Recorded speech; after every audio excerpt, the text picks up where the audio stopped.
ലാലേട്ടന്റെ കൂടെ ഒരു പടം വരുന്നുണ്ടെന്ന് കേട്ടിട്ടുണ്ടല്ലോ. അപ്പൊ അതും ഇതേപോലത്തെ ഒരു ഫ്യൂച്ചറിസ്റ്റിക് ആയിട്ടുള്ള ഒരു പടമായിരിക്കും. അല്ല, നമുക്ക് അതിനെ കുറിച്ച് ഇപ്പൊ പറയണ്ട. അതിന്റെ അപ്ഡേറ്റ്സ് ഒക്കെ നിരത്തി തരുന്നതായിരിക്കും. കുറെ മാസ് പടമാണ്. ഞാൻ ഭയങ്കര ഹാപ്പിയാണ്. കാരണം എനിക്ക് ചെയ്തുകൊണ്ടിരിക്കുന്ന ഒരു സംഭവത്തിൽ നിന്ന് എനിക്കൊരു ബ്രേക്ക് വേണമായിരുന്നു. കാരണം നമ്മുടെ ഉള്ളില് ആ ഒരു സാധനമുണ്ട്. ഞാൻ നാടകത്തിലൊക്കെ ചെയ്തിട്ടുണ്ട്, സിനിമയിൽ എനിക്കൊരു അവസരം കിട്ടിയിട്ടില്ല അന്ന് ബ്രേക്ക് ചെയ്യാൻ വേണ്ടിയിട്ട്. പ്രത്യേകിച്ച് ഈ ഒരു ഡെസ്റ്റിമോണ എന്ന് പറഞ്ഞ ക്യാരക്ടർ വെറുതെ ഒരു കോമഡി ക്യാരക്ടർ എന്ന് പറയാൻ പറ്റത്തില്ല. അത് ഭയങ്കര എഡ്ജിലാണ് നിൽക്കുന്നത്, വല്ലാത്തൊരു മീറ്ററിലാണ് നിൽക്കുന്നത്. അപ്പം എനിക്ക് അതിന്റെ ഒരു ടെൻഷൻ ഉണ്ടായിരുന്നു. പക്ഷെ ഞാൻ പ്രീമിയർ കണ്ടിട്ട് ഒരുപാട് ഭയങ്കര നല്ല റെസ്പോൺസ് ഉണ്ടായിരുന്നു. പക്ഷെ അപ്പോഴും ഞാൻ വിചാരിച്ചു ഓക്കെ FDFSന് എന്താണ് കോമൺ ഓഡിയൻസിൽ നിന്ന് എന്താണ് കിട്ടുന്നതെന്ന് ഞാൻ വെയിറ്റിംഗ് ആയിരുന്നു. പക്ഷെ ഇന്ന് എനിക്ക് ഒരുപാട് പേഴ്സണൽ മെസ്സേജസും പടം കണ്ടു കഴിഞ്ഞിട്ടാണെങ്കിലും ഒരുപാട് അപ്രീസിയേഷൻ കിട്ടി. എനിക്ക് മാത്രമല്ല ഇതിൽ അഭിനയിച്ചിരിക്കുന്ന നിരഞ്ജനും വിഷ്ണു അഗസ്ത്യ, രജിഷ ആൻഡ് എല്ലാവർക്കും പെർഫോമൻസിന് ഒരു സ്പെഷ്യൽ ക്രെഡിറ്റ്സ് കിട്ടിയിട്ടുണ്ട്. ഭയങ്കര ഹാപ്പിയാണ്. And I'm so grateful to Krishand. ദിവ്യയുടെ അതേപോലെ കണ്ടു കഴിഞ്ഞ കൂട്ടുകാരികളായാലും പറഞ്ഞത് ദിവ്യയുടെ കാലിബർ തോന്നല്ല, ഇനി നിങ്ങൾ കാണാൻ കിടക്കുന്നുള്ളൂ എന്ന് പറയുന്നത്. കുറച്ചുകൂടെ ഉറക്കെ പറ. അപ്പോ മലയാള സിനിമ ദിവ്യപ്രഭയെ കൃത്യമായി യൂട്ടിലൈസ് ചെയ്തിട്ടില്ല അല്ലേ? യെസ് ഉണ്ട്, എനിക്ക് ഇനിയുണ്ട് ഒരുപാട്. ഇടയ്ക്കിടയ്ക്ക് തന്നിട്ടുണ്ട്, കുറെ ഐറ്റംസ് ഉണ്ട് ഇറക്കാൻ. ആരെങ്കിലും ഒക്കെ എഴുത്, ഉറപ്പായിട്ടല്ലേ?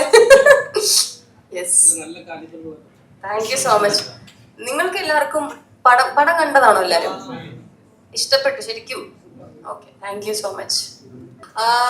ഞാൻ ഈ സിനിമ നമ്മൾ പ്രീമിയർ കഴിഞ്ഞപ്പോഴും അല്ലാത്തപ്പോഴും എൻ്റെ അടുത്ത് ഏറ്റവും കൂടുതൽ പേഴ്സണലി വന്ന് സംസാരിച്ചത് കുറെ ആക്ട്രസസ് ആണ്. ഞാൻ പേരെടുത്ത് പറയുന്നില്ല, ഓരോരുത്തരും വന്നിട്ട് അവർക്കിത് കുറെ പോയിന്റ്സ് ഭയങ്കര റിലേറ്റബിൾ ആയിരുന്നു, കുറെ മൊമെന്റ്സ് ഇത് ഭയങ്കര റിലേറ്റബിൾ ആയിരുന്നു എന്നവർ പറഞ്ഞു.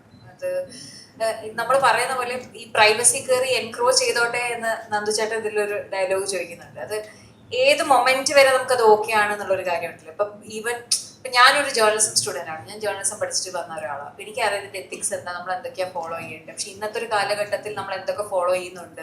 ഇപ്പം ചുമ്മാ പറയുകയാണെങ്കിൽ ഒരു മരണ വീട്ടിൽ പോയാൽ നമ്മൾ എന്തൊക്കെയാണ് ചോദിക്കുന്നത്, എങ്ങനെയൊക്കെയാണ് കവർ ചെയ്യുന്നത്, എങ്ങനെയൊക്കെയാണ് ഷൂട്ട് ചെയ്യുന്നത്, എന്തൊക്കെയാണ് നമ്മൾ അപ്ലോഡ് ചെയ്യുന്നത്.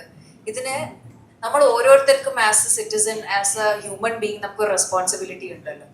നമ്മുടെ അതൊക്കെ എല്ലാം നമുക്ക് സ്കൂളിൽ പഠിപ്പിച്ചു തരാനും കോളേജിൽ പഠിപ്പിച്ചു തരാനും പറ്റില്ല, കുറെയൊക്കെ നമ്മൾ തന്നെ അല്ലേ. അപ്പൊ ആ റെസ്പോൺസിബിലിറ്റി വിട്ട് കുറെ പേര് പെരുമാറുമ്പം അത് ആരെയാണെങ്കിലും അത് ഹേർട്ട് ചെയ്യും. അത് പബ്ലിക് ഫിഗർ ആണെങ്കിലും പ്രൈവറ്റ് ഫിഗർ ആണെങ്കിലും അതൊരു നേരിയ വരെയാണ് നമ്മൾ. ഇപ്പം എല്ലാവരും അവരവരുടെ വിവേകവും ഇതൊക്കെ ഉപയോഗിച്ച് പെരുമാറിയാൽ കുറച്ചും കൂടെ ഒരു ബെറ്റർ സിറ്റുവേഷനിലേക്ക് നമുക്ക് പോകാൻ പറ്റുമായിരിക്കും എന്ന് എനിക്ക് തോന്നുന്നുണ്ട്.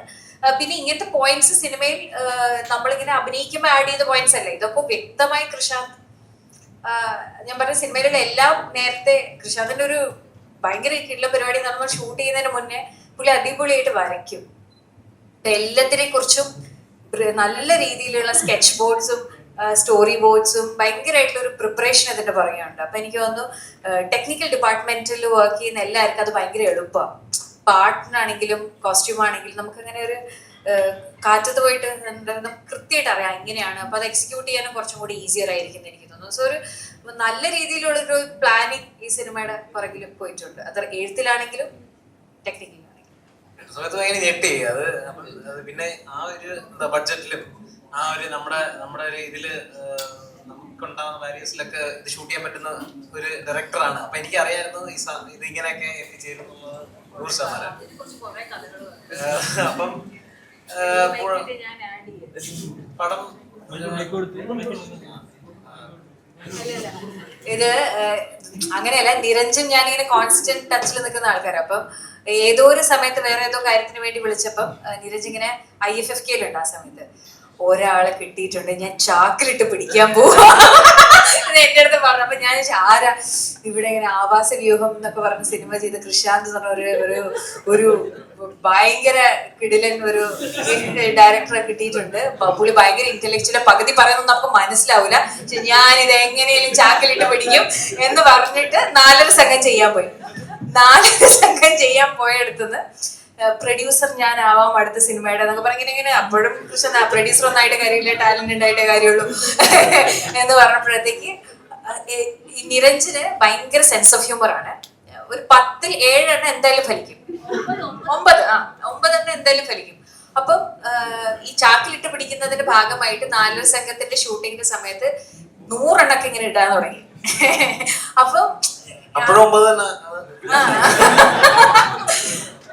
അപ്പോഴാണ് കൃഷാന്തിന് മനസ്സിലാവുന്നത് ഓക്കെ പുള്ളിക്ക് ഇത്രയും നന്നായിട്ട് കോമഡി ചെയ്യാൻ പറ്റും എന്നുള്ളത്. അങ്ങനെ കൃഷാന്ത് വേറെ 2-3 സിനിമ ചെയ്യാൻ പോവായിരുന്ന ആളെ നൈസായിട്ട് പറഞ്ഞ് റീറൂട്ട് ചെയ്യിപ്പിച്ച് അല്ലെ ഇങ്ങോട്ട് വിട്ടു. എന്നിട്ട് നിരഞ്ജനെയാണ് എന്നിലേക്കും ഈ അത് മധുരമനോരമകളുടെ അതായത് ചാക്കിലിട്ട് കിട്ടിയിട്ടുണ്ടെന്ന് പറഞ്ഞിട്ട് രജിഷ തിരിച്ച് അങ്ങനെ കിട്ടുകയാണെങ്കിൽ കുറച്ച് എനിക്കൂടെ തരണം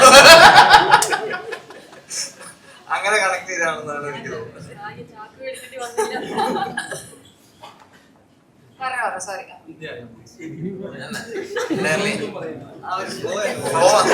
അല്ല പക്ഷെ അതെന്തൊരു കിടിലം പരിപാടിയാണ്. നിരഞ്ജ് അങ്ങനെ ചെയ്തുകൊണ്ട് നിരഞ്ജ് ഗോട്ട് ബ്രില്യൻ ക്യാരക്ടർ അല്ലേ. അപ്പൊ നമ്മളൊക്കെ കുറച്ച് ചാക്കും കൊണ്ട് അത് വേറെ കേസാവും. അല്ല ഭയങ്കര എക്സൈറ്റ്മെന്റ് ആയിരുന്നു ഇത് കഥ കേട്ടപ്പോ തന്നെ.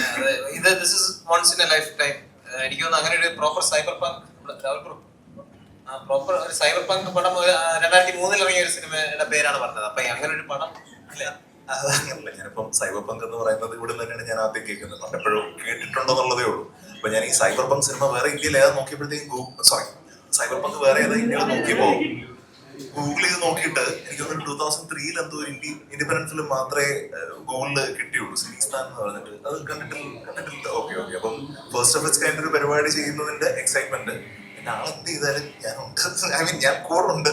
ക്യാരക്ടറിൽ മറ്റേ ടെക്നിക്കൽ ഡിപ്പാർട്ട്മെന്റിൽ എവിടെയെങ്കിലും ഉണ്ടാവും. ഞാനും 10 ദിവസമായി എപ്പോഴും ഉണ്ടാവണം നിർബന്ധമില്ലല്ലോ.